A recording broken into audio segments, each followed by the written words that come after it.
Right, so I'm just going to start with a screen share. So I'm just going to load that up for you. I'll just give you all a moment, hopefully for that to appear.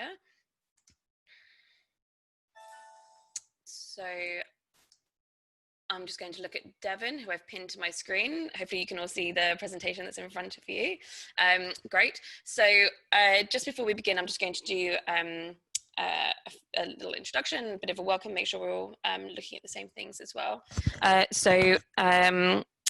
Welcome to the virtual classrooms, how to build a digital approach for September. We're having a think here about some of the learning that we've been doing here at the Jewish Museum, and I just wanted to find a way to share that with everybody. What started out as potentially like one seminar for 20 people is turned into 3 seminars for, I've lost count, people. So hopefully it lives up to the hype, and we'll go through our learnings together. But it's very much a case to really sort of share what we've done, and also sort of hopefully give you all some confidence to go out and do what you do really well, but in a virtual environment. So as Devon introduced me, my name's Fran. I'm currently the Interim Director at the Jewish Museum London. Formerly, I was the Director of Learning and Engagement. So this is very much where this work comes from. Expectations just from the session, we've got an hour and a half booked. So this the workshop aspect of this, with me going through things, will probably take between sort of 50 minutes to an hour. So we'll go through everything. There's lots of images and stats and all the rest of it. And then we've got a good amount of time for Q&A. So like Devon said, like add everything to your chat function.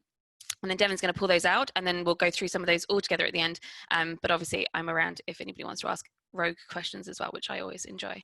So if you're on Twitter and you want to get in touch, that's all the details you need, both for me and for my museum, and also for Jem. So we'll just start with, also I love a comic graphic, so you'll see a few of those as they go. So the first thing to just make sure we're on the same page is how to get my attention. So like I said, Devon's monitoring the chat function for us. Just so you know what I can see from my screen, I have got Devon just pinned as one speaker to the top of my screen. So you are also welcome to do that if you want to help clear down your screen at the top of your video box, where you can see everyone. You've got a few different options, and I've just got speaker view on mine, and then I've pinned Devon. It means though that I'm doing what we call at the museum teaching into the void. So I can't see your faces as I'm talking to you, which means I can't get reactions from you. So I'm reliant on Devon to give me a wave if my sound goes down, or if I'm not being very clear, or I'm speeding up too fast. And I always say I am part Jewish, part Catholic, and part a few other things. That it means that I talk very, very fast. So if you need me to slow down, I will slow down. Other thing, just to check before we begin, which is something we do at the beginning of all of our virtual classrooms, is make sure that we're all looking and seeing and hearing the same information. So are you sitting comfortably is the question of the day. So you should be able to see what I can see, which is a PowerPoint, which is on a black screen, which is easier on the eyes. You've got the white text there, and down the left-hand side, you've got an image from our collection, and you'll see a few other images on the screen as well. So as long as everybody can see that, then we're all looking at the same thing. And hopefully you can hear me very clearly. I'm mic'd up today, which is something we also do for the virtual classrooms. It just makes it a little bit easier to block out any of that sound. So if for any reason you're not seeing or hearing those things, then pop it into the chat, and Devon will do her best to help you, but hopefully everybody is. So I thought I'd just start with some of the reasons why you might be here. So when I first said to Devon, you know, I'm having a lot of requests from other museums who are just interested in what we're doing. And I thought it's getting a bit out of hand for me to sort of do one-on-ones. So I said, why don't we do an event? And then these were some of the things that started coming in as people just asking for help, really. So these might be some of the things that you're feeling. So this one's come up a lot. I feel out of my depth at the moment. Our staff lack the skills needed. We don't know where to start. What happens if we can't find a sustainable way to work digitally with students? I mean, count the fear in there. What happens if my team can't do it? And this one, I think, probably crosses over quite a few things. This is all new to me, and I feel overwhelmed and already behind everybody else. And that is like a big one that has been coming up from a lot of people. And is something that I said, you know, there is something we can do about this. A lot of this is coming from a place where I think confidence can help a lot with. So reasons I'm here. So I'm here to help you take a breath, stop and just do a bit of reflection. I'm here to give you some confidence. The great news is you likely have loads of the things that you need to design your own version of the virtual classrooms. And we're going to talk through like different versions of what we've been doing, because there's definitely no one size fits all, in the same way that all of our learning programs are different to each other. There's no reason why that would not be the same in a digital environment. And I'm here just to share some learning. Like, this is the thing that I think Gem is best at. It's about connecting us, sharing our learning together. There is absolutely no version of this where this is the version you absolutely have to be doing, but there are hopefully some things in here which you can pick out and say, that's going to give me like a bit of inspiration. I can run with that and I can create my own version of something that's going to fit my collection, my museum, my audiences, the best it can. So that's what I'll be doing. And like I said, like, I'm here to answer any and all questions. So just pop them in the chat function and do that as we go through the session. Don't be shy about just adding them in. So I'm going to start with a bit of background. I really do believe that context is key. And I've said this a few times. There is nothing, I don't think, more annoying than when you go to a conference and you hear someone speak and it's like this amazing project and they've had like thousands of kids and all of these great stats, and at the end you find out they had a grant that was like the best part of £1 million, and you just think, right, it's so hard to see how like you can then fit into the same context. So I thought context is everything. So I'm just going to give you a little bit of an idea about where we were and what our audiences are like, so that you have a bit of an idea why we did the approach why we have taken the approach we have. So last year, the Jewish Museum welcomed around, just over actually 20,000 students to our physical museum.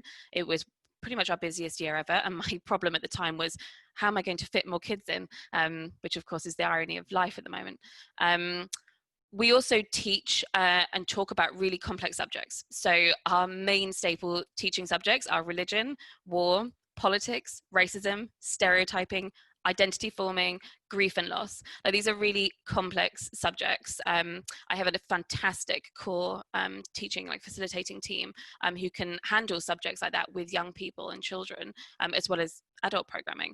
And because of the subjects we teach, we have always believed, and I firmly believe, that facilitated learning is essential to our learning theory. It's what our whole learning theory is based on, is that interaction with our learning staff, who are experts in their topics, but they're also fantastic facilitators. As far as I'm concerned, time with our expert educators is not replaceable. And that became the cornerstone to why we went down the road we did. Because of these things, virtual classrooms was the only version that we could see working for us going forward. And we're going to touch on that as we go through, like why we went down that road. And you might feel that is the same thing for you. You might find that there are other approaches that are important for you, but we'll have a look at that. The other thing I'll just mention is the makeup of the schools that we have. So we have a pretty much 50-50 split between primary and secondary, which is quite unusual. A lot of that is, obviously you can tell because the topics we're teaching, that does come into sort of the older year groups, but also the GCSE program for religious education changed about 3 years ago, and we were quite savvy about it, to be honest, and we have built programs that specifically teach GCSE revision. So even whilst all this was going on, there were key year groups that were still being obviously kept on their curriculum, and to make sure they were keeping up with their sort of work plans. And one of those was like the year 10s and GCSE. So we have kept like a very core market with that. And they will be, I think, the first ones who are coming back in as well. So that just gives you some ideas, because obviously teaching to secondary and teaching to primary are very different things anyway, and that is even more true when you're asking people to be teaching from their homes, whether you need parents as well as the students being there. So other things that I've definitely got, and the museum has definitely got, I have got excellent facilitators, and we have a core team, so we don't really use freelancers in the same way for our school program. We have sort of in-house facilitators. We also identified an immediate audience need. So we had teachers pretty much straight away, as soon as lockdown was coming, immediately say to us, we don't really know how we're going to teach the subject because it's so complicated. How do we teach this without being in the same room with each other? How do we teach this? How do we facilitate discussions? So we did have people coming straight to us, and I think that's really important. And we're going to focus a lot on audience need today, because it has to come from there. And we'll focus a lot on that actually as we go.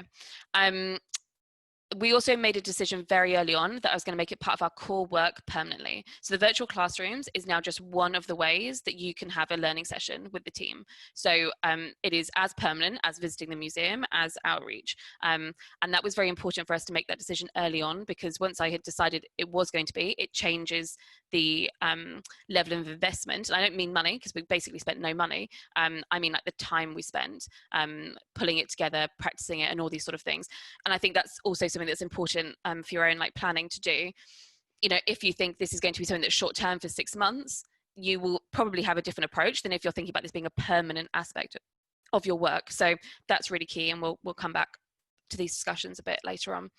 I also have a team who are experienced in creating digital content. We're going to have a look at some of the examples. In 2018, I got a little bit of funding and we rebuilt the learning portal.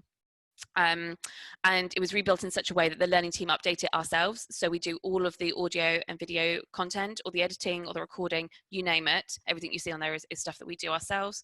And that was a plan. That wasn't an accident. That was very much a plan to make sure that we were completely I don't know what the word is really, I suppose, independent in the way that we could do things.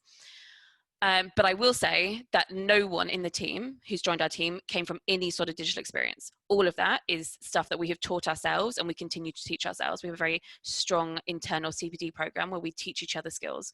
So you absolutely did not need to know anything before you joined our team to be able to do this.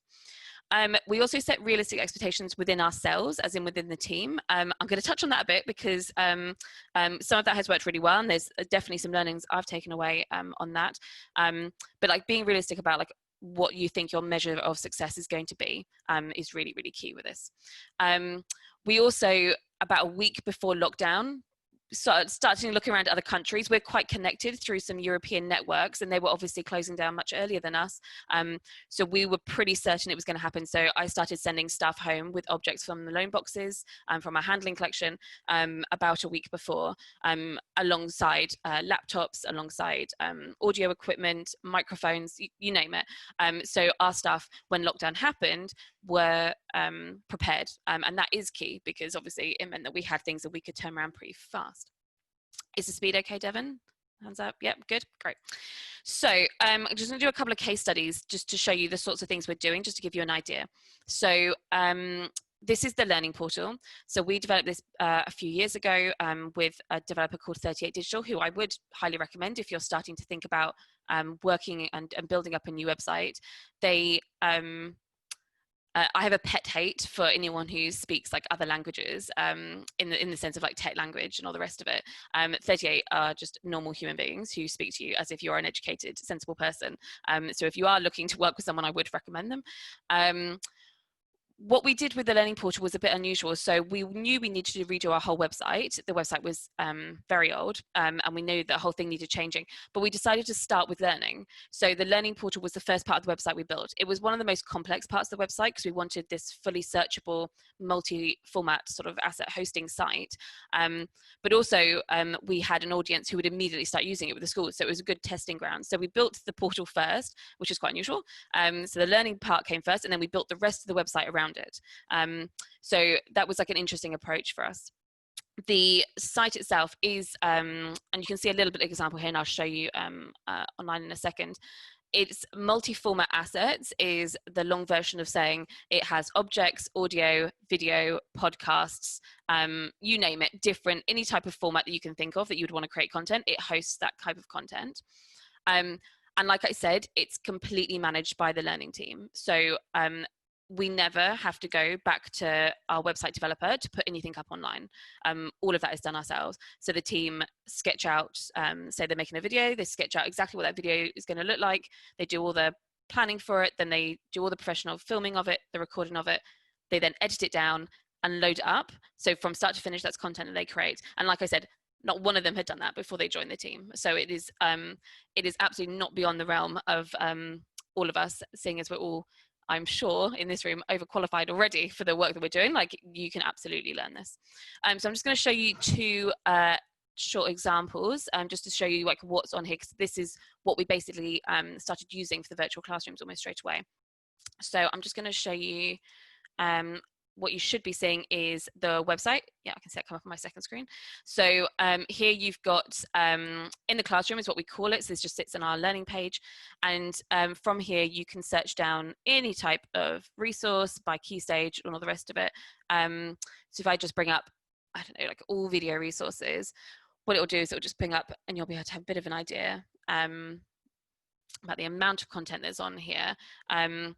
Where you can see, so all of these are things that have been created. Some of them have actually been created by interns as well. So we do an internship program where they learn these sort of digital skills and create content that goes up on the website. So loads and loads of content. And when we built the website, we were very clear that we wanted multi-format. And it has been a lifesaver, quite frankly, during this time. An example of one of the pages as well, which is audio, which is super simple. This is like the absolute most simple thing you can get up online really quickly, is there's loads of audio content. So this piece of audio is a rimonym, which is use non-Jewish language. So it's when you have the Torah, which is the Holy Scroll. On top of it, you have lots of decoration, and the rimonym are sort of bells that sit on top of that. So as the Holy Scroll is moved, you can hear it being moved. So this is like a beautiful object. There's lots of examples on the portal that show you this object in its full length. And then on here, all we've done is we've gone into the stores, we've used our recording equipment, shaped them so you can record it. And I will lean in because I'm not plugged into speakers as well. And you should be able to maybe just about hear this behind me.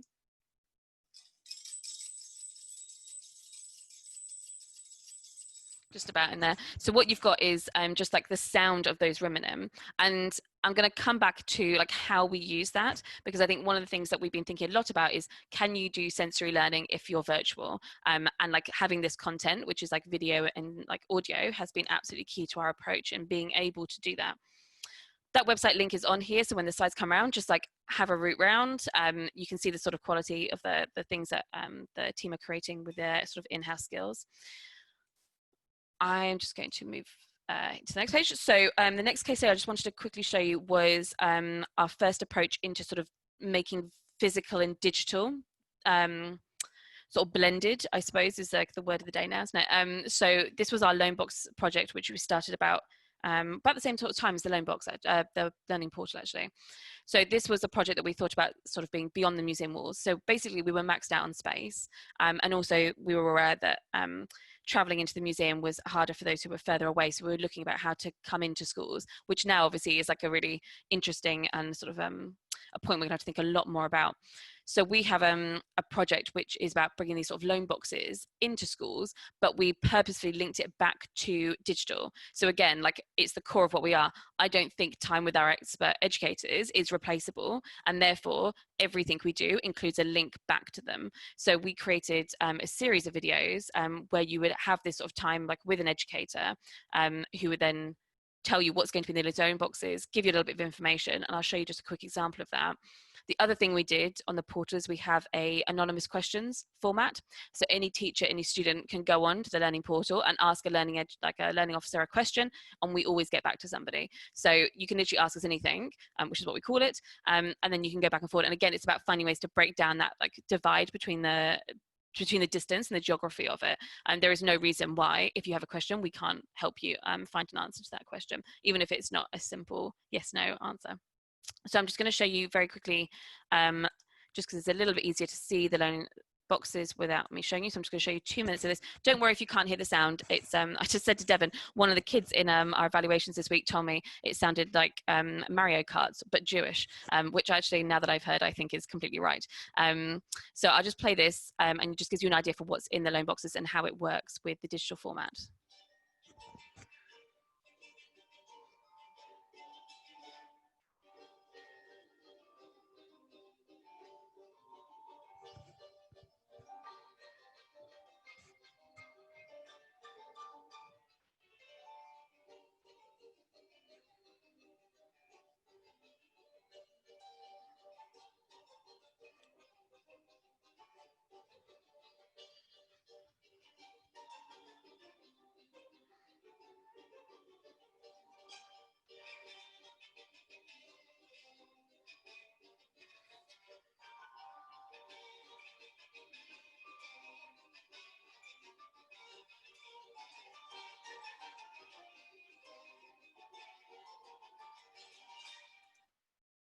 see what the kids mean, can't you, when you hear it? It's very much the klezmer version of Mario Karts, which I'm enjoying. And again, like, the other thing to point out that is that is a marketing advert that, again, we did digital. Like, if what you're promoting is digital, then also think about like how you're marketing digital. Like, promoting digital by paper is probably not the way that people are going to actually find your information.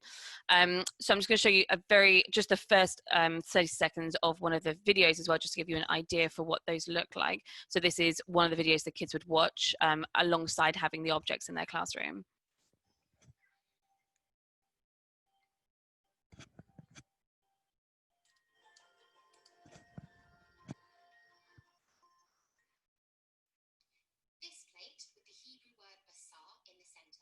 Shows that it is to be used meat-based rather than milk-based meals. The laws of keeping kosher found in the Torah dictate how... I'll just stop that there. You can watch those videos afterwards, but I just want to give you an idea for the importance we had of filming back in the museum. So again, like keeping that connection to the museum, which is something we've all been struggling with a little bit while home working, but also about like the ways that you can use video actually to do like lots of keywords and these sort of things are actually very, very helpful to teachers. So the loan boxes were this sort of first way for us to like think about how to do physical and digital together. And actually what we've done is really utilize these resources during lockdown to create our virtual classrooms. And I'm going to touch on this as well. You don't have to create loads of new content. And quite frankly, we've created no new content for the virtual classrooms because we haven't had to. We have got all the content we need to launch the virtual classrooms. It's all about what we call like cannibalizing our content. And that's been really important. But I wanted to make sure that I had been honest with everyone about the content we already had in place, because that does change like depending on where you are with your museum at that time. Okay, so some push factors, like why did we go to the virtual classroom so early? So we sent staff home on the 17th of March, and by the 25th of March, we had moved our entire program online. So we were very fast on the pivot. And there are some reasons for that. And not all of them were because I was desperate to start facilitating with the team. There were lots of push factors. So the first one was schools asking us directly to help them. So there was a real audience need, and that was absolutely key. And it absolutely formed like what we were going to do next. Usually we're working with thousands of kids and student visits this term. So there were all those schools who were booked in who were expecting us to be helping them with their GCSE prep or their religious tolerance prep or their British values and all these sort of things, and they needed some help. But I do have concerns about the type of schools who have been visiting via virtual classrooms rather than when they're coming in to the museum. So those acronyms are just to remind me, we have a streamed tier system. All of our visits are charged for. We don't run any free learning visits for schools. I'm happy to come back to that if people have got questions about how we do the charging system, but the short version is we have a tiered charging system. So depending on the type of school you are, your location, and a few other factors, you come through one of the funding streams, which means you're on a bursary, basically. So we never use that word with the kids or with the schools, but as far as our fund is concerned, it's a bursary scheme that they pay for. So the kids and the students and the teachers don't have to pay for it. However, like the language is all wrong and it doesn't fit right. We need to think about how we talk about it, but this like current language we're talking about with like digital poverty is a real thing. Not everyone has access to computers at home, not everyone has multiple computers at home, but you might have brothers and sisters and parents all working together. So during this period of lockdown, it has obviously been a consideration about who has access to be able to join in virtual classroom sessions. This is changing with schools now knowing they're all going back in September. Well, we'll say knowing, feeling like they're going back in September with all their kids. We're getting teachers now who are booking all their kids in one classroom to a session. So now only the teacher in the classroom needs to have the access to the equipment. That is much more realistic, and it does change the demographics. So we have found that we've had much more independent schools, much more schools from outside of London taking part in virtual classrooms during lockdown. And then we've got many more London inner city regular schools taking part from September onwards. And I think that is absolutely because of the environment they're teaching from. Again, happy to talk about that and some of our learnings from it later on if you want. So the other massive push factor, and I won't lie, was finances and fundraising. Like I think most people were like pretty immediately in crisis. I mean, what is the word? I mean, I'm sure there are nicer words to use now, but that's where it was. I needed to prove immediate benefit to our audiences. So the virtual classrooms and our move to virtual was really important for us straight away. Like I said, this is now part of our core mission. It's part of our core permanent work. We're going to be running a 3-stream system from September. So that's in the museum, outreach, virtual classrooms, and we're working on how to message that to teachers. And also, just before we get in any deeper, I just want to make sure that I'm not giving anyone like the impression that we were like all set up. We had all our digital stuff together. I had a team who were just like, you know, straight away able to pivot. It's been a really hard time for us, like it has for everybody. Like these are not things that are unique to us, but I think it's just like really worth saying, like, you know, like keeping a good like mental health, like well-being equilibrium has been really hard. We've had staff away from the office, lots of HR, including we've had to go through redundancy processes, furloughing. There's been an increase, well, I always say overt racism because the racism is always there, but a serious increase in overt racism. You know, Nazis through the streets of London in broad daylight. We've got a very diverse mix of staff as well. So like the impact that's had on our staff has been huge. You know, financial crisis, my role changed. Our chairman stood down, we hired a new one. I mean, I think the point I'm trying to make is none of this is new to anyone. Like we've probably all experienced, I mean, it's like bingo, pick the ones that apply to you. But I think what I'm going to say is like, even though we have done amazing work with moving to digital, this has not been our core only focus. It has been like one aspect of our work. And hopefully what that tells you is it is completely realistic. Like it's not like we sat down and like a team of 12 of us worked at it. We're talking about a team of 3 people who worked on it alongside doing all their other work. It is 100% feasible. It's just about being crazy efficient, as if we weren't already. So just a quick overview of all the different kinds of lockdown program we've been doing. So the first thing we did was writing our digital safeguarding guidelines. And I cannot stress that enough. And we're going to do a focus on that as we go along. Start with them, do not end with them. And we'll talk a little bit more detail about that.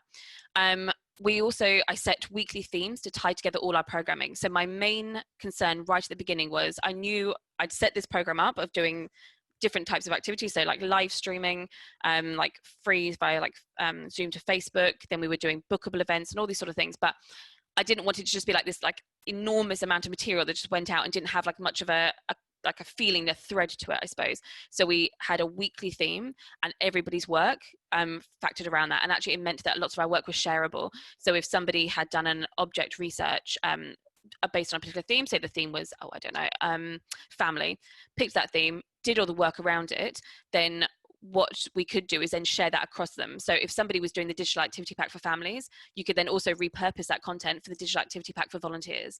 It meant the workload, even though we're producing crazy amounts of content to all our different audiences, actually what we're doing is creating like 5 or 6 pieces of content across the team and then finding different ways to use it. And again, it's just like, we've all got smaller resources, you know, there's less of us, we're all knackered. So it's just about finding like absolute like the best use of everyone's time. And like a weekly theme was it for us. And then these are the types of things that we were doing. So we've been doing weekly live streamed talks 3 times a week. We have been doing the quiz of the weeks, which have been really popular. And again, like using different audiences that we didn't expect. We launched bookable group tours, virtual tours, members tours, the virtual classrooms. We have done digital activity packs, going to care homes, synagogues, family groups, you name it. So like we've been really doing a massive focus on our core audience and how to like keep engaging with them, and then using our live content, which is free online, as a way to like broaden our reach. And we've been very we've always been very clear about why we're doing these different things. The other thing we did was we reformatted our homepage to only show digital events. We'll have a look at that. And we tied all our social media to our events as well. So basically everything moved over to this so that the voice for the museum was very clear, like this is what we're doing now. Right, so this is an example of the new homepage. So we basically took down our old homepage and just relaunched a whole new front one. It was just easier, and then we've got the other one that we can just revert back to as and when we want. But I think, I mean, I don't know if it's only me, but I think there is nothing more annoying now than going to a website to go and see what they're doing, and it's still got all the information from like before they closed, you know, what exhibitions we're going to be on, or, you know, what performances are we going to be doing, and then underneath it just says cancelled. I think I don't want to know what you've cancelled, I want to know what you're doing. So everything on our website front page now is only about what we're doing. So you can see here we've got online exhibitions, we've got the virtual tours, we've got the Facebook live streaming happening, all the virtual events, the virtual classrooms, the social media project. It's only stuff that we're doing through the virtual programming, and I think that's really key to sort of show your audiences like the multitude of what you're doing as well. So quick case studies, just the live streaming. So again, this has been entirely managed. You can see some of the lovely faces of the team there. Like I said, we've been doing that 3 times a week from home. We've been using Zoom to Facebook Live as our platform. And these are all free events. And then we've been archiving those lately. So we have them as Zoom to Facebook Live, so they're happening there. They're obviously on Facebook, and then we've been moving those videos to YouTube as well to keep them there. Recording the stats, like engagement stats of your online work is quite a complicated process, and you need to make some early decisions about what you're recording. I'll touch a little bit on it, but if anybody is super interested in like how I'm recording our stats and like what decisions we've made, again, like put it in the chat function. I'm happy to maybe talk a little bit more detail about it. It is much more complicated, obviously, than just recording the number of people who come through your door. You have to decide like when you're recording. Alongside a whole host of other things. So I'll talk a little bit about that if you'd like. Again, like you can go online, you can see some of them. And also like I'd encourage you to go back to the beginning, like go back to March, watch the ones we did then, and then watch the one from this week. Like obviously everyone's been doing them 3 times a week for how many months now? 4 months. Like the content is obviously better, like people are more confident. And I think the free content, particularly in this format, has been a really good way for us to practice that. And we've again made a lot of very conscious decisions about the level of not professionalism, because our team is always professional, but like the level of like, I suppose like the snazziness of it. When it was like the free programming, it's taster programming, so we launched that first. When it was bookable programs that people are paying for, we were slower to launch because we wanted to make sure it was absolutely bang on what we wanted. Then we would launch that one when we were ready. So the virtual classrooms came later than the live streaming, if that makes sense. If that didn't make sense, tell me, I'll come back to that. So wait a minute, what does virtual going mean? Because we're talking about a lot of things, not just virtual classrooms. And I think this is like the point, really. Like this is something you really can decide for yourself. Be really careful. This is what I say to lots of people who've been getting in touch saying we want to launch virtual classrooms. And I said, just take a breath. Really think about your audience before you think about your method. It's all sounding a little too enticing, and I'm always a little bit nervous about anything that sounds too good to be true. Virtual classrooms won't be the thing for everybody by any means, because the audiences you serve are different. So think about your audience, do that work, and then think about the method you're delivering to. I always say the same thing, which is like going digital is just like such a broad and meaningless statement to me. And this is time to fess up as well. Before I moved into museums and learning, I did work in digital and in software design. So I have like technical language. It's by no means the same sort of skill set we're using, but what I have is the confidence around digital, I think, which is key, which is what I've been passing on to the team. But it means that I always say, someone saying to you, particularly like your SLT or your board or whatever it is, like, let's go digital, they might as well just say to you, build a learning program.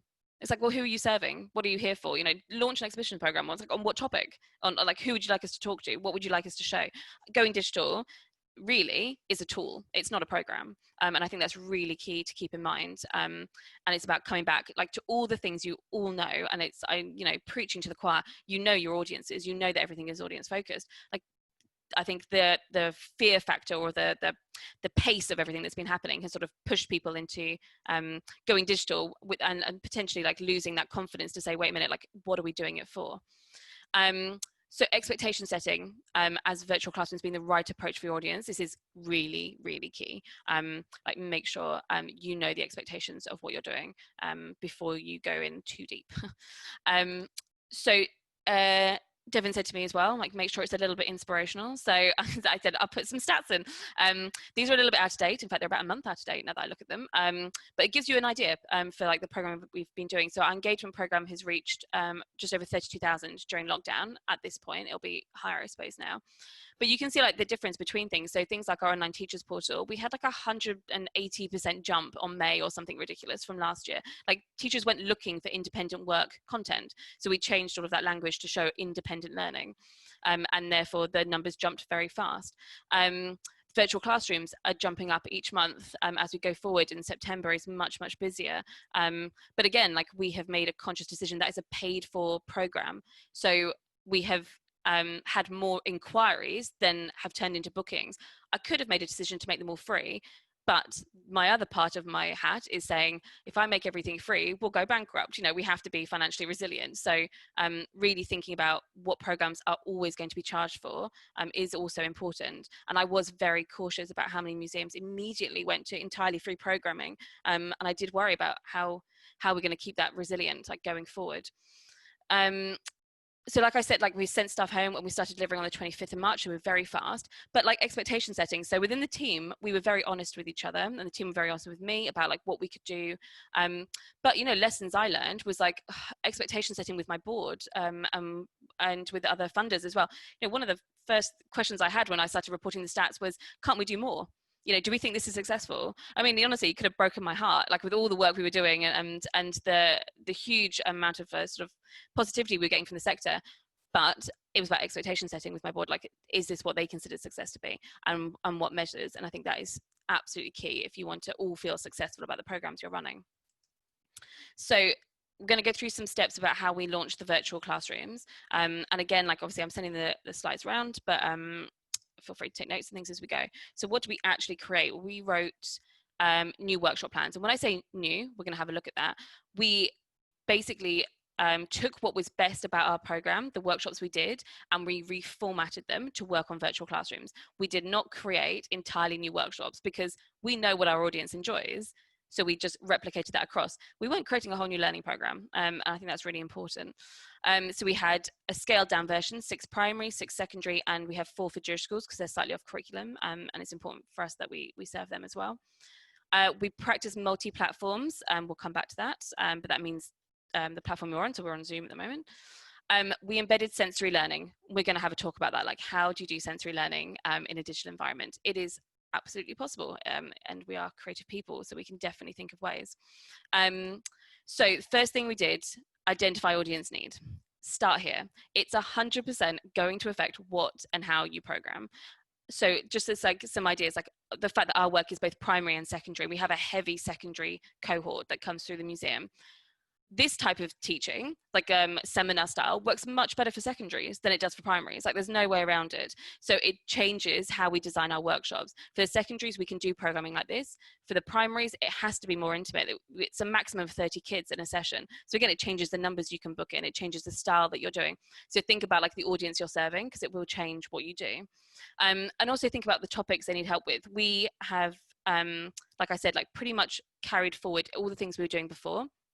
The only change we made is we trained the staff up via a mental health charity about 3 years ago to be mental health first aiders. So we have been using those skills to do wellbeing sessions for teachers. So that's the only sort of new program that we've been running. But really, other than that, it's about like using the content that we already had to do that. But that may not be true for you. Your teachers may need very different things, and it's about making sure you know that.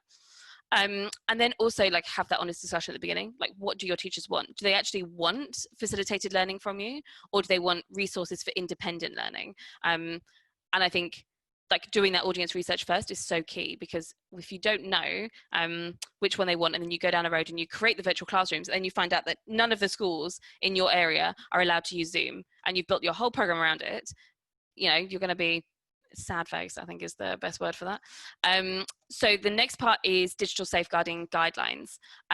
Really key that you start here rather than end here. So this is like a practical example of that. So are your staff going to be teaching from their homes? Ours were, obviously, during lockdown. If so, which room are they going to be teaching in? Are you happy for your educators to be teaching from their bedrooms into children's bedrooms? Like, have a think about that for a moment. Where does that fit within your safeguarding policies? And also just have a moment to talk to your team, have like really honest conversations. And it is a bit weird, like to have to talk to people about their personal circumstances. But at the same time, you know, we've got staff who live alone. We've also got staff who are in a 5-bed house share, you know, so they're access to quiet space to be able to teach from is very different. And I think, you know, having those conversations with staff and saying, you know, is it realistic that you can teach from home? You know, are you going to have to teach from your bedroom? Is it going to be quiet when you're teaching?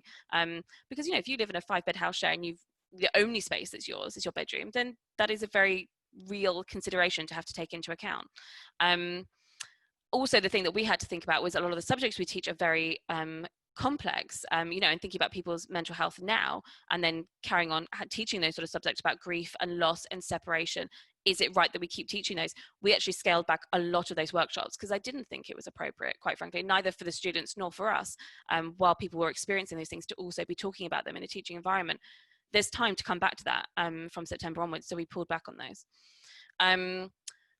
Also, like, keep in mind, you already have done all the work. Like, I cannot imagine there's anyone in here that has not already got their safeguarding policy and procedure in place. Like, you've all experts in this. you're not creating a digital safeguarding policy. You have a safeguarding policy. That's really important. You're creating extra guidelines to help you with your new work, to make you think about these things. It's checklists to make sure you're abiding by your safeguarding policy. Don't feel like you have to redo your whole safeguarding policy. That is not true, and it also won't be good enough if you just got a digital one. There are some examples now that have started to be created. So the National Lottery Hedge Fund Digital Skills is fantastic. They've got a full one up there now, I think, that you can download and pretty much use. But I'll just show you ours as well, just so you can have a bit of an idea. Again, like I'm saying, safeguarding is active, it's in place. But here are some things that we're thinking about. So this is the internal one. So it acts as like a checklist for us. We've also got a public facing one that goes to the teachers in their teachers pack when they book the virtual classrooms. So the best advice I think I can give you when it comes to this sort of thing is, don't think about it as like this whole new world of digital. Think about it as like a room you're teaching in. So you've always taught in your physical spaces, and now you're teaching in a virtual space. So the question is, do your students need parental consent to come to the museum? If the answer is yes, you're probably still going to want that to come to your virtual classrooms. You know, just like, yes, that still makes sense. Things like, would you have a teaching classroom with the doors wide open to the street? No, of course you wouldn't. So lock your doors, lock your virtual doors, put password protections in place, use the waiting rooms. You know, it's a different format, but the questions you're asking yourself are exactly the same. You're safeguarding. Have you taken every measure you can think of to make sure that you're not leaving children and other people in the classrooms at risk? There's also some other things that we put in here. So, you know, Wi-Fi is eminently more hackable than plugging into an Ethernet cable. So we ask our staff to plug in to an Ethernet cable where possible. And again, talk to your staff about this. Don't make it part of your policy if it's not possible for your staff to do. If you live in a 5-bed house share, or you know, for those with the luxury of lots of space, you might find that the place to plug in is 4 rooms away, and it's not possible for you to do. But think about, actually, is that important to you? Make sure that no one's using their personal accounts. All these things are, you know, really obvious. But we also have set rules, like we won't take any photos or any videos during the sessions. It's just a promise between us and the teachers, because they are also more anxious about being online. So just think about those things that you can do that also manage that sort of anxiety that comes with everybody being online at the same time. And then we also have like a managing behavior guidelines as well, because it's not like the teachers can do what they usually do, which is just like quietly take someone to the side and like calm them down. Like, think about, how are you going to manage behavior on an online environment if it doesn't go the way you want it to? Like, we all have those things in place. Hopefully you never need them, but we all know teaching with teenagers or young kids is not always smooth. Like, you have to think about those things. So there's lots of different advice in here. Again, I'm happy to talk through it, but I'd also really recommend going out. There's some really good examples that are now live, so go out and find some others. But just take a moment and think about the things that you would do in a physical environment and translate those over. So establishing your learning values. So again, like, don't lose your heart, like the soul of what you do, just because you're going digital. So our program, our virtual classrooms, is already sort of built on our established learning theory. And those are like a few things that we always do. So it's always sensory learning. It's always encounters with the real or the authentic, depending on the language. And we base ours on ACE quality principles. So that's exactly what we based it on. We didn't try and reinvent the wheel. Like, that is who we are. So there are 3 things that we decided at the beginning, like when we said, right, we're going to do virtual classrooms, what 3 things are every single one of our virtual classroom experiences going to have? And we came up with these 3 as the ones that were important to us. So we were going to have immersive environments digitally, we were going to use interpretive videos, and we were going to do first-person encounters with the real. And that became the absolute heart. Every one of our workshops has those things in them. So here's an example of how we did one of those, which is immersive environments. So we all know sensory learning is what we want to be doing. Like, everyone's doing that. But how can we do that?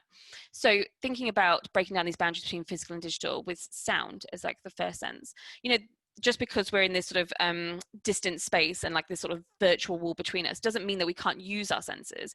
So one of the things that we do with the classrooms is we close down the screen, so you've just got a black screen in front of you, no text, no images, nothing to like distract you. And then we play some of the audio content. So say we play that Rimonim, or I might play the audio of one of the prayers being chanted, whatever it is. We get the kids to just stop, look at the screen or close their eyes, just listen, and then just reflect on those sounds.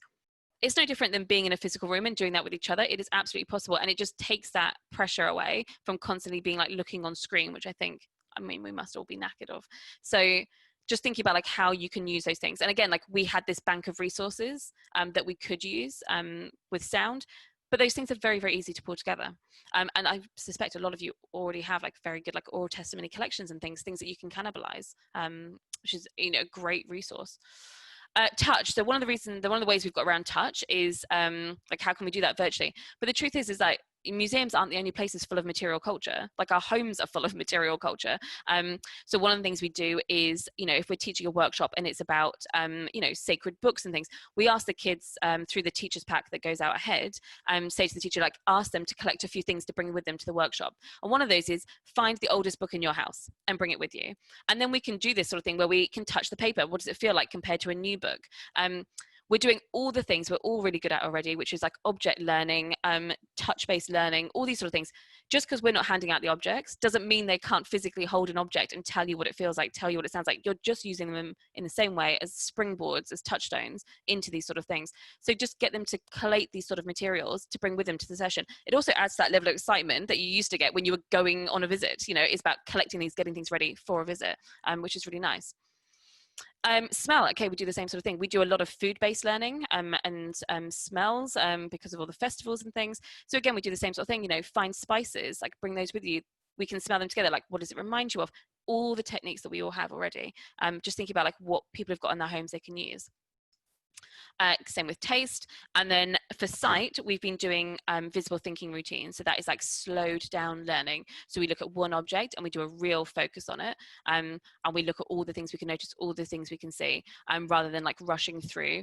One of the real benefits of digital is that you can look at a really tiny thing all together. So like lean into that and use it in a really good way. Am I going the right way? No. There we go. So reviewing your materials to hand. So cannibalize your assets. That's what we did. So we looked at our successful workshops, the ones that people usually picked up at this time of year, and then we just changed them. My golden rule was I wanted to be effortless for teachers. They're already under such a stressful environment. I wanted it to be almost like nothing had changed. So if a school has always come for the workshop Torah Way of Life, we've created a workshop that's called Torah Commandments Communities. They go to the same booking page. They fill in the same information, they talk to the same bookings officer, and they get to the page and they're like, oh, which is the one I do? Torah, there it is, Torah, booking, done. As far as they're concerned, it should be that easy, I think. They've just got too much to be thinking about. So our workshops were very much about, right, we don't need to create a whole new workshop, we're just going to cannibalize what's working well for our audience. That might change as things go on, because we might bring in new workshops, but right now, that wasn't the point. It was about feeding our core audience rather than attracting new. The next part was like the loan objects. So we have a huge collection of loan objects that we could take home. So absolutely, like perfect. That's exactly what we needed. And we also had some digital objects that we had been piloting. So we had everything on the learning portal. So we had all our videos, all our audio, all the high definition images. For us, basically, we had all that on one place that we could use and cannibalize and bring into the workshops. If you don't, that doesn't mean that you can't host them on YouTube, you can't put them in different places. Like, it's absolutely possible. But also thinking, if some of you are going for funding bids, thinking also about the things that you need in order to do things like this, it's very helpful to have a portal where you've collected all your resources for the virtual classrooms. I won't lie, it's probably well worth some time to do. We'd also done some pilots of 3D objects. So we had taken a course in how to take 1,000 photographs of an object and then use software online to create that into a 3D model.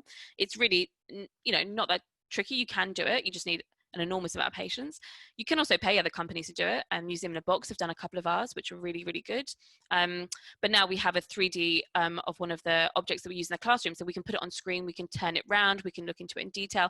It's just like another way to like use some of the objects. And again, if you're going for funding, it's not a bad one to put in into the pot. And then we also checked our collections. Like oral testimonies were a big one for us. So we had some lovely ones that we could just use our editing software to like turn into shorter clips and then put those up on the portal. So we had a great one from a family who had migrated over from Yemen in sort of the 1930s or 40s, and we just cut that down. We used it, and it was perfect for Refugee Week, like to talk about stories in our collection. It's probably not something we would have done before. And like always remember, like what you've really got to hand. Like what I had was expert staff. They know their topic, they know how to teach. It's just a new environment. And we really based everything around that. And without them, there would be no virtual classrooms, I'm sure of it. So we built these 16 new workshops, all based on that. The only changes we made was we did reduce down contact hours. So usually our workshops are 2 hours. You do a 2 hours in the morning, lunch, and then an hour and a half in the afternoon. And most schools stay for the full day. that is unrealistic online. Who wants to be in a 4-hour Zoom meeting? Like, not me. So all of our workshops are an hour, hour and a half, absolute maximum. If they want to do another one, we usually recommend another day rather than doing later that day, if that makes sense. We did, however, in order to make sure that that facilitated session was like well done before and afterwards, we have a pre and post activities that come out with the teacher's pack, and it's about things that are very manageable. So it's usually watching one of the videos that we had created for the loan boxes, that project. They watch that beforehand, it gives them context. We do the facilitated session with us, and then we have a reflection post activity for the teacher to do as independent learning. The teachers have really valued that because obviously they've had to create all the independent learning content throughout this whole period. So having that has been very helpful for them.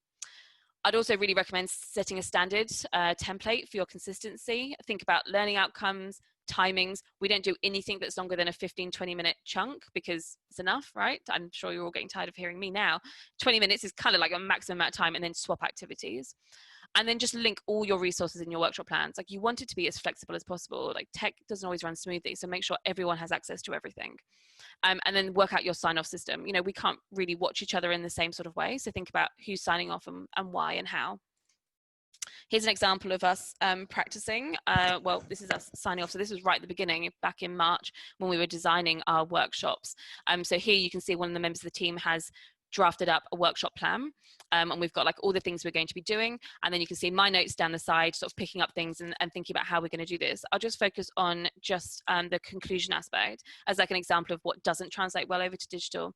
So usually when we're in class, we would have up right at the end of the session big PowerPoint on like our auditorium screen with all these keywords. We ask the kids to pick a keyword, talk about it as a pair, come up with a description, and then it's hands up, who can tell me what that word is. It's a great way for us to check vocabulary. It's a great way for us to check what learning is stuck. So obviously our educators thought, we'll do that. It works really, really well for us. But of course, I mean, we've all sat in how many Zoom meetings now? It's impossible to do that sort of thing online, because in the how I'm teaching right now, with just teaching into the void, not only can I not see your body language, so I can't see if you're interested or if you're enjoying the jokes or anything like that. Students are the same, they can't see each other, so you don't know if someone else has already got their hand up. You don't know if no one's going to speak. And you know what kids are like, they like that sort of understanding of who else is in the classroom, who else is asking a question. So it is like a big part of it. So again, like, think about how you're teaching it. So we do like the facilitator is very much like, I'm going to ask you a question in 2 minutes, and when I ask that question, I want you to use the hands up function in the chat so I can see who's ready to give me an answer to that. Carry on with the teaching, ask the question and say, right, I'm going to ask the question, put your hands up. Great, I can see 3 people have put their hands up already. Right, great, I'm just gonna wait a few more minutes just for a couple more people to have a moment to put up. Great, I can see 5 more people have put that up. You have to almost audio describe everything you're doing, because it's not just you who can't see them, they can't see each other. So this was an example of something that we changed, and we just said, it's not gonna work with hands up, it will work in the chat function, and the chat function is a really good way to keep dialogue going, actually. It's much quicker than waiting to see if someone's ready to sort of answer a question with you. You can keep it much more fast paced, which is great with kids. So platforms, I won't touch too much on platforms because, I mean, we're all using them all the time. So we use all of these, or have used all of these. My key advice at the moment would be keep flexible. Keep as flexible as you possibly can. Teachers and schools and local authorities are changing their mind all the time on which ones of these they think are appropriate for their students to use. So there are whole councils that have decided that no school can use Zoom. Like whole councils, like the entire borough has decided no one's using it. So if that is your only method of using it, that's not going to be any help to you. So again, audience research, talk to your audiences first, make sure you know what platforms they are and aren't allowed to use. But actually, in the end, flexibility is key. We did look into learning management software, this sort of LMS idea. One, it's crazy expensive and it's not flexible. As soon as you have it, you're teaching only through that portal. And if the teachers are set up with firewalls that won't allow it, then you've basically created a whole platform that no one can access. So for us, what's working really well is practicing across all these different platforms. It is more work our side, there's no way around that, but that's the whole point. The point is we're making it as easy as it can be for our audience, not as easy as it can be for us. So if they're using Google Classrooms, we're using Google Classrooms, and the truth is you just have to practice across all of them. Which leads me to my next point, confidence and practice. So this is a lovely little example of what our diary looked like across the teaching team at the beginning. we have prioritized practice time in a massive way, and we've done that in various different ways in individual, pairs, and groups. So here you can see one member of the team practicing for an online teacher CPD session. We've got the live streaming happening across here, so that's one person facilitating and others who are like joining in and watching as support. We've got staff meetings where we're signing off our workshop plans, and then we've also got group practice where one of us was teaching and the other ones were doing friendly critique, or whatever you want to call it, critical friends now. And it's really important, like the more you practice, the more confident you'll be. And I think this comes from two ways. If you're in the sort of position where you're asking people to do this, then give them the time to practice. Like, you are asking people to do something different, and not everyone is that confident teaching into the void in this sort of way. So you don't want the first time they're doing this to be as nervous as they are the first time. Like, make sure they are absolutely there. And if you're the person who's being asked to do it, like, vocalize like how much practice time you're going to want, put it into your diary and say, like, this is the amount of time I need to practice, and this is who I need to practice with to feel confident doing it.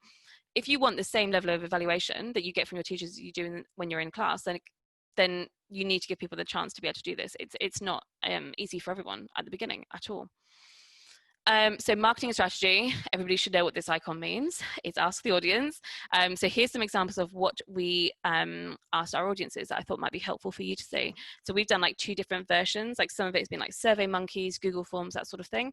And we've also used Twitter for short ones as well. So Twitter is really helpful if you just want like immediate feedback and just like a quick thing. So I often do this where we're just saying, oh, we're planning on doing this. Like, what would you like? It gives me a bit of an idea for just like what people might be interested in, and I can see some things I want to teach on there, which is great. But also, it's a really good way to start marketing, start dropping hints about the thought of things you might be doing. So, you know, teachers can see, oh, they're thinking about doing this sort of session. That's an interesting idea. So use it to your advantage. The Survey Monkeys are really helpful, obviously, for more in-depth questioning. We partnered up with 2 other educating sort of services, like via sort of museums and things, who teach to similar audiences as us, not the same subject, but similar audiences. And we did it as a group. Again, like, we all want the same information from the same audiences. So rather than all of us creating a survey and sending it out 12 times to the same teachers, we formed a group and we said, right, let's see what we want to ask. We'll send the survey out. And within like 3 days, we had like 140 people reply. So really good data for us. So what you can see is, like, from this survey, we had like a huge amount of like classroom teachers, which is fantastic. That's what we wanted. And also lots of heads of year and department heads and year heads as well from it. So some of the things they told us, which might be helpful for you guys as well, is like, one of the things we want to know is like, have you been teaching new content? Or, because there was a lot of talk at the beginning that teachers weren't teaching new content, they were only teaching revision content. I don't think that's true. I think a lot of what I hear on the news isn't true, but I think a lot of what I hear from the Department of Education is definitely not true. And I think what we heard from teachers, yes, we've still had to teach new content. We still have to get through our curriculum. So that was very good for us, because it made us think about actually like the programs that we're creating. It isn't just revision. They want that new content. They want to keep teaching. So that was very important to like which workshops we took over to virtual classrooms. We then also asked them, like, what have you been using when you're teaching like distance learning? And this is some of the things they said. So some of them, great, like videos, excellent, tick, those are the things that we're doing. Podcasts has definitely gone up from the last time I did this, maybe a year and a half ago. Virtual lessons, again, that's like that they're doing, as well as like things that like we might be doing. But also, like, look how high worksheets is up there. Like, worksheets have not disappeared just because we've gone virtual. And this is one of the things that we've been taking in with learning, actually. And when we do the virtual classrooms from September, because the kids are going to be back at school and teachers can do printing and stuff for kids again, we're definitely going to have a version where you can have the information that comes along for the virtual classrooms with the videos, but then you'll have a worksheet that you can print that you can do alongside those, because that's definitely something that teachers want. So again, like, listening to our audiences. Then we've had to have a think about like how they're assessing and monitoring like what they've learned and understood, because this was very interesting for us to see like what type of digital access do kids have and teachers have like during lockdown. So whilst lots of people have been using things like, this is uploading via things like Google Classrooms, lots of teachers are obviously using that, but also lots of teachers are just asking kids to take a photograph of their work and posting it. They haven't got fancy software. They are literally just taking a photograph and emailing it to each other. So again, like, just thinking about like what our audience has. So there's 2 types of delivery, and this is like just the last couple of steps we're looking at. So just important for us to sort of think about. One is this like phrase that I've been using all the way through, which I think is resonating a bit, which is like teaching into the void, which is what I'm doing right now. I can't see your face. I can't see if you're enjoying it or if you're checked out, but I'm just going with the confidence of keep going, talking and all the rest of it, and hoping that's landing. It is the harder way to teach, definitely.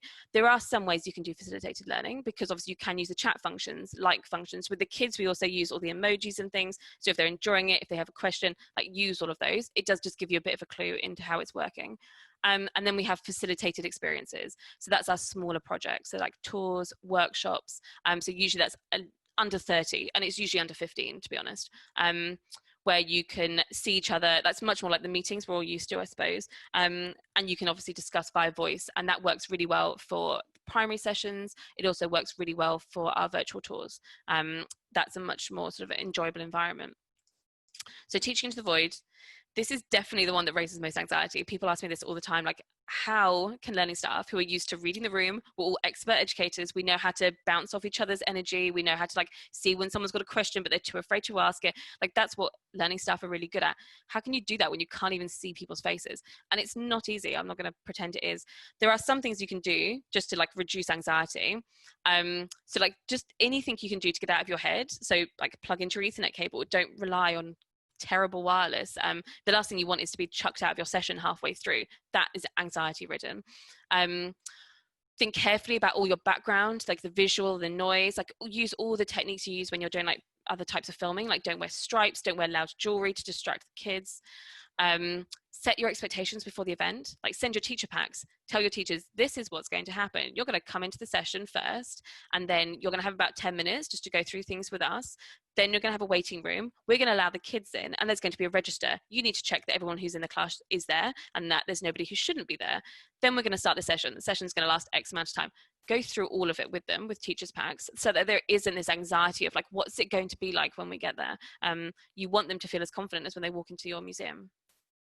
And then I know everyone hates this one. I mean, everyone hates this one, but practice. You've got to practice filming yourself, and you've got to watch it back, and you've got to take notes. Like teaching in this environment is completely different, and you do need feedback, and you can do that as like critical feedback to yourself if you can bear it, or like practice with somebody else, and use that like critical friends technique. And look, if you can't memorize 1,000 words and a long presentation, especially if you're doing things like an object talk, then don't torture yourself. Like your laptop can be used as an auto cue teleprompter really easily. You need Word and you need a wireless mouse, and there's 1,000 YouTube videos to tell you how to do it. It's so simple. So when sometimes we're doing like an object talk, not so much like this because this is more dialogue and all the rest of it, but if you're doing almost like a presentation talk, then set yourself up with an auto cue. Use it. You will feel more confident through doing it. Like there's no need to make things worse for yourself. And team teach if possible. So we do a lot of team teaching when we're in the museum. So usually we have 120 kids and it's one learning officer to 30 kids. So usually you've got 2 or 3 educators like constantly with each other. In virtual classrooms, it's solo teaching. So it's one member of staff to kids. That has been fine, but honestly, we're thinking about like how we can change that. I think there is something really nice about not just having one person talking, and the ways that we're practicing are sort of our reference point is like 1990s Blue Peter, I suppose, where you're sort of thinking about, you know, oh, Connie, what a great question that is, you know, and Matt, what do you think about that? And it's all scripted. Like we all know what Connie and Matt are going to say to each other. It's not a conversation, but it has that appearance of going back and forward and having a dialogue. And I think that is actually quite important. And we're going to play around with the idea of, could we do that and bring in volunteers? We have all our volunteers who are struggling to find, like, how can they help us in this new environment, because so many of them are in the shielding category. But actually, this might be a fun way to do that, where we can bounce questions off each other. They can be part of the workshop. They're not leading workshops, which we don't do with our volunteers. And then just like embrace the silence. You just got to embrace it, and you've got to be confident in waiting. Like in the end, you just get used to talking to yourself. And I think you just have to just, in the end, just be confident with it. So the last point that I'm just going to finish on is like really measuring success. Like at you know, all the way through, think about like, what are your measures of success? And you've got to communicate these with everybody. Like that's with your SLT, with your board, with your funders, with your team. You really need to decide together like what it is that you think is going to be successful at the end of this, because everyone has got a different opinion on it. And I'm just going to give you a couple of ideas on like how we've like done it differently. So we've got the free live streamed events. Now for us, that is about high numbers. It was about engaging widely and getting our content out broadly, increasing the audience of people who maybe haven't interacted. So that might be geography. But it was also our ability to interact in real time with current events. So here, it's all statistics. I want to know where people came from when they watched the talks. I want to know, did they watch the full thing? I want to know the numbers of the people. It's all stats. So because I know the measure of success, I can go back and design my stats capture to make sure I've got the right thing. With the bookable events and workshops, it's different. It's keeping that core audience and it's keeping them revenue generating.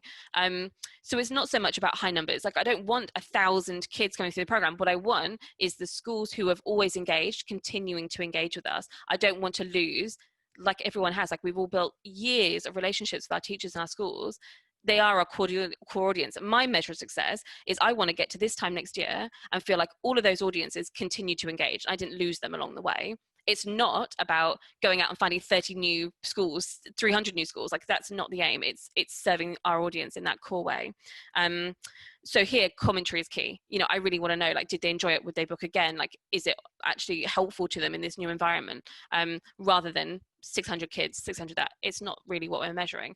But that's what I was thinking. That's what my team was thinking. Have I communicated that to my board? Is that what they're expecting as well? And that's really important. And when I say that, I mean, I didn't, and I should have, and I had to backtrack and go through all that. So like, it is really important to do. So just some last top tips, and a fun graphic that I'm sure we can all relate to now.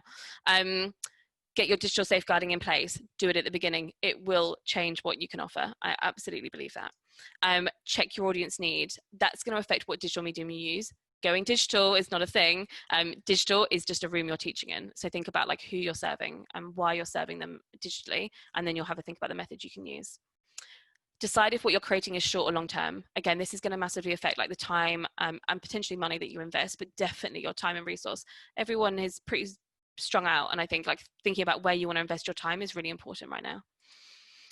Really encourage a sense of testing and piloting. You know, not everything you're going to do is going to land like straight away. Like you've just got to be like, if you test it and it works, brilliant. And if it doesn't, like take what did and then move on and learn from it. Like there is no version of this where any of us woke up one day and found the perfect, whatever it was. You know, we do have to really like live by this sense of testing, I think at the moment. And then really do decide your measure of success, have them, communicate them, and keep coming back to them, like repeating that messaging all the time. Like, you know, it's great, this has gone off and it's done this. This is what we were going to say was successful. Have we done that? It's such a useful exercise for ourselves to do. So practice, practice, practice. Confidence is everything. And I don't think there's any such thing as too much practice. Like practice until you feel as confident as you look. So if you need some extra help, there's a few people here I'd recommend. Obviously, we're here. We do run a digital skills service that we do for other museums. So you can do that. But obviously, if you just have like small questions and you want some help, then just get in touch. That's fine. Tally is a consultant who helped us with all of the loan boxes and the digital content that we did there. Highly recommend her. She's also great with working with very complex subjects with like migration and mental health. So if we're doing any sort of project around that, absolutely. And then Mike is from 38, who I would also really recommend. I think that is the end of the talking aspect of this. I've seen at the bottom like the chat function going, but I haven't been looking, so I'm sure Devon has pulled them together. I'll just stop sharing the screen and then I'll start answering questions, Devon, if you've got them. Thank you. Yes, we do have a lot of questions and I will do my best. I've consolidated them here, written them down, consolidated, and we'll get into it. So Fran, I think the first question to ask is if you could just explain a bit about how big your learning team is, just to give some scope. Yeah, so we have one learning officer, one engagement officer, a learning assistant who takes all the bookings, but also does like the social media and things like that. And I have a learning manager who does like most of our report writing things. So facilitators, I've kind of got the learning officer doing all the schools with the learning assistant and a bit of the time of the learning manager. So small, like not by any means a 12-member team or anything. It's probably realistically like 3 members of staff who are dedicated to like the learning aspect. And then obviously they have a lot of work that is not just schools within that. And has your collections team gotten involved at all in sort of planning the content for the sessions, and especially considering the loan boxes? Yeah, so we worked really closely with our collections team at the beginning when we were doing these things, particularly when it was looking at like what objects we could bring over into the learning portal and how we could like reinterpret the way that the language we use on the learning portal is very different to the language we use on the collections pages. Like we specifically have changed the language, and we use a lot of accessibility software as well to help us with that, to make sure the reading age is at a good level, which is all free and plugins on WordPress, so you can just use it. Highly recommend it, because sometimes you don't notice when you're writing something and then you read it back and it will say to you, do you know that actually this is a reading age at this sort of level? And you think, because we use a lot of technical language as well with technical is like the wrong word, specialist language, as it's like religious stuff or Holocaust education, all the rest of it, it's good to use that software to help us. We, like most people, we had to furlough and all the rest of it, so like we've been running on a much reduced staff team, so the learning team has pretty much held all of this work by themselves during this part. But like in the past, 100% it's built on like the work of other people, like as we went. Yeah, absolutely. And yeah, you've got a great collection at Jewish Museum London. Next question, moving on a bit to pricing. There were lots of questions about pricing, how you arrived at that, and then I think you mentioned briefly, but something to note is that, you know, the difference in pricing between the physical and virtual sessions, if any.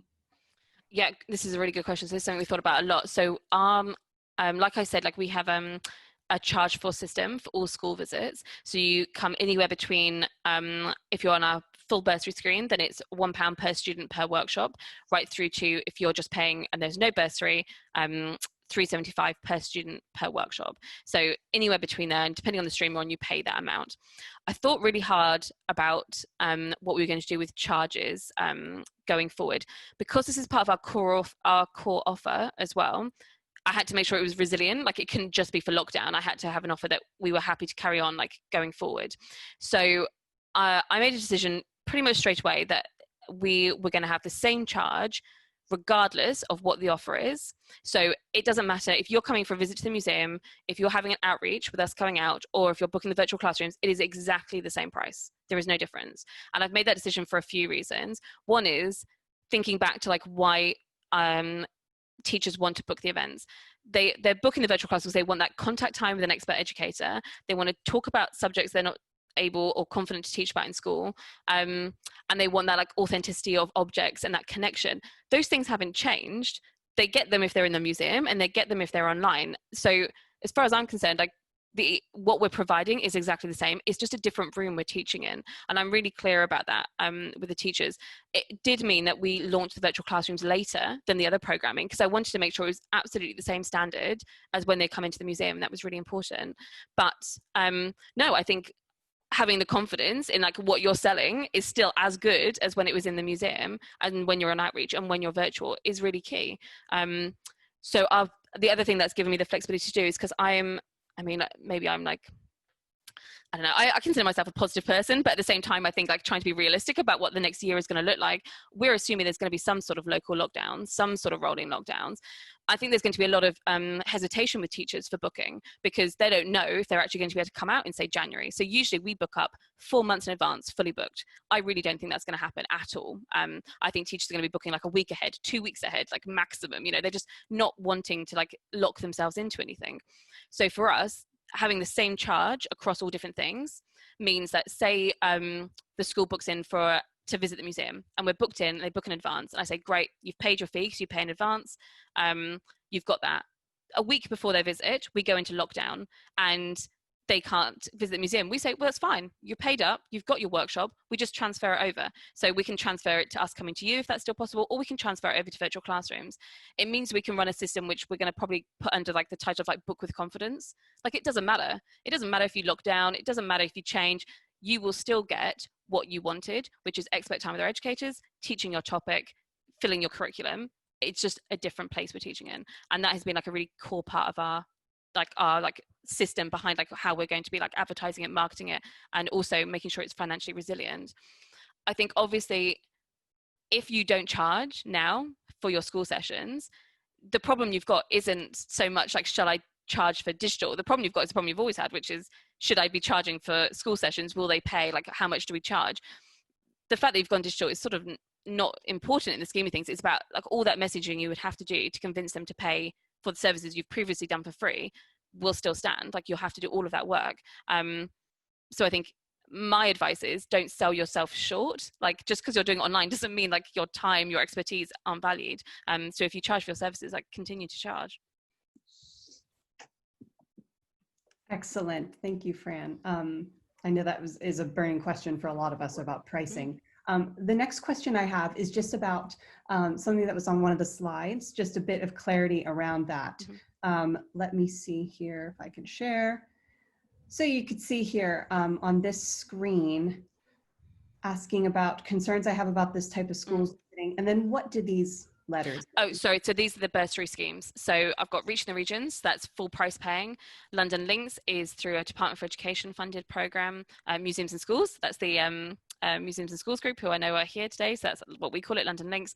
I've got a program funded by John Lyons, and I've got a program that is funded via the Camden Council. So if you are a Camden school, state school, then you can come through the Camden Community Program, and therefore you pay less. And if you come through one of these, it's through those. So what we have found is that during lockdown, most of our school visits are coming to the Reaching the Regions, which is the full price paying one.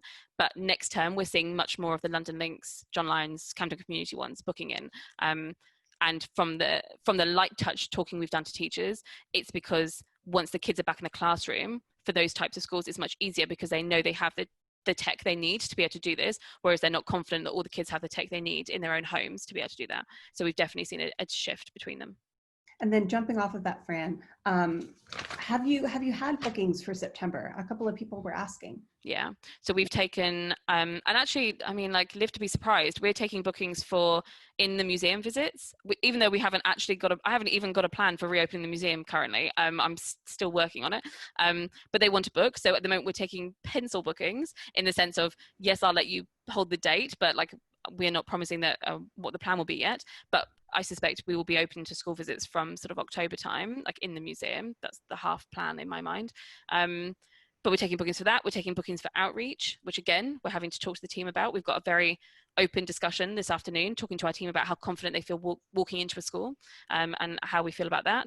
And then we're taking bookings for virtual classrooms as well. Yeah. Amazing. Great. So then moving on to kind of plan B, if you will. What's the contingency plan? So if you have a session where you're asking children to bring something to the classroom, and then you're sort of interacting virtually with them around that sensory aspect, inevitably somebody will forget something. And what sort of plan B there? I mean, yeah, I mean, it's definitely, isn't it? I mean, I think, and this is the thing, it's like when we started, we had like a lot of the workshops like did like say like you need to bring these things with you. As things have gone on, like we've definitely like the expectations that you have to change. Like, everyone's coming from different backgrounds, not everyone has the chance to do the prep and all the rest of it. Like, I think what's key for us is the flexibility of it. None of our programs mean that you couldn't participate if you're not doing those things. You can still do it. I think also like, you know, the sensory learning is really key, and like having those like touchstones and objects, we all know is important. That's why we use object learning. It's very helpful for us to have those like jumping off points. But the truth is like, we're not without the power of imagination. Like, we can like tell a story and we can like bring out those sort of senses. And it's, you know, I went to a great like a well-being session that one of my team ran the other day, and it was like walking us through, like we had to close our eyes and they walked us through the story of like walking into the woods, and as you walked you could hear like the crunch of like the twigs beneath you, and it's like as you're telling the story you can start to, your sensory like aspect of your brain starts playing into those things. We're all very good educators, like you can find ways to like bring that sensory learning in. And also, it's very unlikely that none of the kids have brought anything in. So just in the same way that if you're teaching usually and you've got 60 kids and you've handed out objects to all of them, you rarely get a chance to go around 60 kids and get them all to tell you what it feels like and all the rest of it.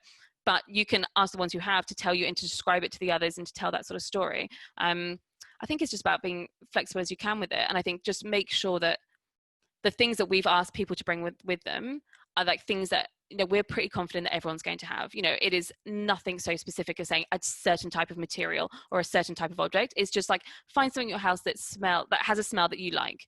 And some kids have bought shampoo, some kids have bought spices, some kids have bought like their favorite pillow, you know, that smells like their mum, you know, whatever it is. You know, you just think, just keep it as flexible as you can, because you don't know what environments people are, you know, what environments and what things people have to hand. You know, not everyone even stayed home, you know, people moved and didn't take all their things with them. So it's just like being really kind, I think, in like your thought approach to it, and just being like making sure that you're not ever asking something that's going to make anyone feel excluded, I think is really important. And on that subject of flexibility then, what's the plan B if tech fails? If you're in a virtual classroom session, everything goes down, or if another question somebody asked is if a staff member has to self-isolate at the last minute. Yeah. Plan? So yeah, and like all these things we've had. So like they're not theoretical anymore; they are absolutely in practice. So what was it 2 weeks ago? Was it Virgin Media just like turned off internet to half of London, or maybe even further afield? So half of our staff have Virgin internet. So like minutes before we were due to start teaching, half the staff had no internet access. So key learnings are, so we run a system where all members of the staff can do teaching, and they can teach all workshops. We don't have like one person who teaches one and one person who teaches another. Everyone can teach everything. And the truth is like you have to keep as flexible as possible. So when we have teaching booked, we always have another member of the staff that isn't booked onto something that couldn't be changed. So they're booked on like office time or whatever it is, project time. So it means that if something happens, you swap in. And we've had to do that a couple of times. So we had like Shireen in our team, she woke up one morning and the council had accidentally cut through the internet, like cabling, like to the whole street. So there was just no cabling and there was it. And we were in lockdown. She couldn't move. She couldn't go anywhere. So she was off teaching for the week while they fixed it. But it's fine. You pick it up, you move work around, but it does involve making sure you always have like a backup person. Last week, Eliana was she just launched, like locked into the classroom, closed the doors and all the rest of it, had just started. And again, like it was like the Virgin Media thing, all of her internet went out. She called Lisa. Lisa logged on. Because we keep all of our booking information central, any member of the team can find the link, can get on, they know what the workshop is. We have all the workshops centrally stored. So there's no problem. Lisa just logged in to the same link, pulled out the workshop plan, did all of it. From Eliana leaving the classroom to Lisa walking in, it must have been about 4 minutes, and the classroom just carried on. And I think it's about making sure you have like those things in place and you've thought about it. So our house rule is always that there's always a person who is a teaching member of staff who could jump in if needed. Like with all the classes we've done, maybe 2 or 3 times, but it's enough that you need a contingency plan for. I agree. Yeah. You also mentioned, Fran, that something that is really something to consider, digital safeguarding, and thank you for taking so much time on that subject. Can you tell us a little bit more about, like you mentioned, a staff member who lives in a 5-bedroom house, because there are many people who have been in this situation, educators, and what kind of considerations and modifications have been made for team members who are in that position? So and this is something we really, and I think like I'm really aware that our team has a very good like open working relationship anyway. So it has never felt awkward for us to talk about like our living arrangements and like how those things. We're very very, very like open with each other, but I understand that like that's not always going to be true, and there will be like teams, particularly I suppose in larger museums, where maybe you've never really spoken to your like senior manager about your life, and then suddenly they're asking questions about like, do you teach from, do you have a spare space, how many people do you live with? Like I think you have to again like think about like making sure that's coming across in the right way. And I think phrasing it alongside like, your digital guidelines is a really good way to do that. So saying like, these are the questions we need to ask ourselves, and therefore we need to know if our staff are able to do these things. But I think it also depends, like when you're thinking about launching programs, like because we launched during lockdown, we absolutely had to like think about teaching from our homes. From September, October, there's every likelihood that we might be able to teach virtual classrooms from the museum. And therefore some of these programs become less. So if that's going to be possible for you and your staff can come on site and teach your virtual classroom from your teaching room because you haven't got kids coming in, then that definitely like reduces some of the problems. So, and that again might change that. So if you do your checklist and you go through and you turn out that actually loads of your staff are in an environment that means that it actually would be very tricky for them and for you to abide by the guidelines you want to keep, then maybe you have to delay and say, well, we can only start this once we're back in a physical environment that everyone can share, which is the museum, and therefore we won't launch until October. And I think people do need to think about that with like our staff who are like living in like house shares in various different formats, either with family or with friends. We had very just open conversations about it, and we said like how do you feel, like what is the situation? For one member of staff, she has like her bedroom, which is her only space. She has a shared living space, but with friends, and they've got their own rota system. I mean, can you imagine? And it's just like as if like cleaning rotas weren't enough to get you through like university and like first living arrangements. They've now got a rota system for public space, so they use it so our member of staff uses it for teaching, but also everyone else in in the house also needs it for meetings when they need to like to be in a certain space and all the rest of it. So they have that sort of system worked up. But we talked about that together, you know, and we said like, is this realistic for you? And let's trial it. And then we've basically just had to do it like that. We have sent some equipment to some staff that would be helpful, like the microphones, lighting, because if you know, like, I mean, how many dingy, I mean, I've lived in a lot of dingy flats in London.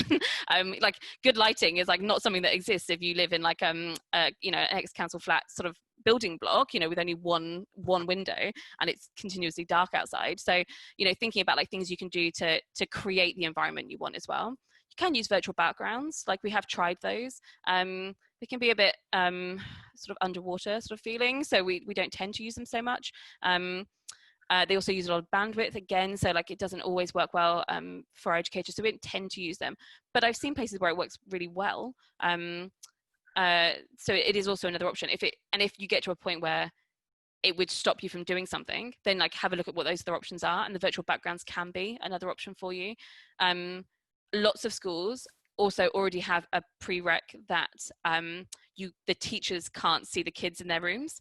So lots of the software that the teachers use already block the teachers, the kids' faces and the teacher's face. They're not used to doing sight ones. So actually in that format, it works really well because you can just block all the kids off on webinar style, so you can't see them and you're just teaching out into the void, genuinely out into the void. So again, like think about those, like which ones are going to work well for you. My best advice is you just got to talk to your team constantly, like just be honest about it, and like don't make anyone feel bad about the environment they're in. Like they are where they are, and you're asking them to do something you were never going to ask them beforehand. So just like be really honest with each other about it. But if it doesn't work for them, it doesn't work for them. If it doesn't work for them, it doesn't work for you. So just give up on that plan and think about something else. I am aware, Fran, that we're also, and I'm sorry about the pounding. There's builders in my hallway, the joys of Zoom. But if you could just tell us a bit more about the equipment you use and the platforms. People have been asking about that. And I know that we're also running short on time. So let us know if you have. Yeah, I'm happy to stay for an extra 10 minutes, but obviously if we were scheduled to 11, so don't feel bad if you do need to pop off, that's fine. So equipment that we use, again, I would say my only proviso on that before I start saying things is it depends on like what sort of digital you're doing. Like, you know, for the virtual classrooms, really we haven't bought anything at all, because what we needed was well, I suppose that's not true. We bought like software, like Zoom software, WebEx software, that sort of thing. So we had licenses. But really, other than the platform to teach on, because we already had things like the virtual, the learning portal, which had our videos and stuff on it, we could just use those things.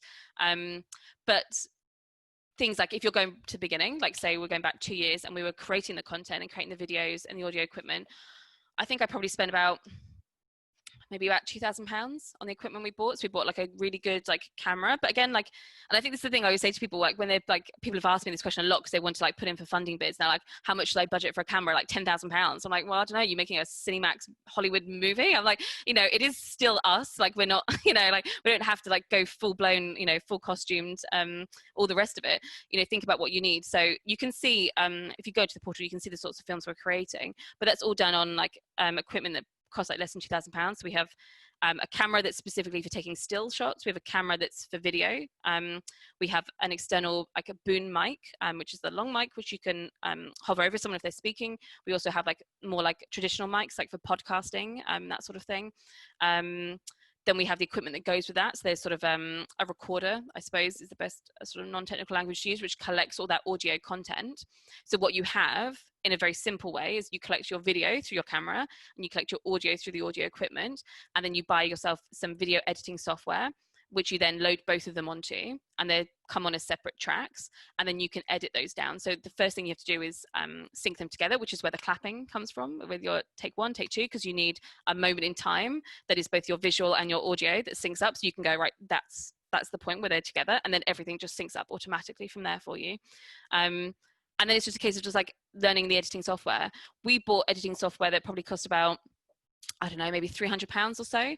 I can find, I think it's called Photo Editor or like a Video Editor or something. I can find it if it's helpful, maybe. And maybe I'll put something in like the GEM case studies that we were going to do anyway. Maybe I'll just like some of the things that we use.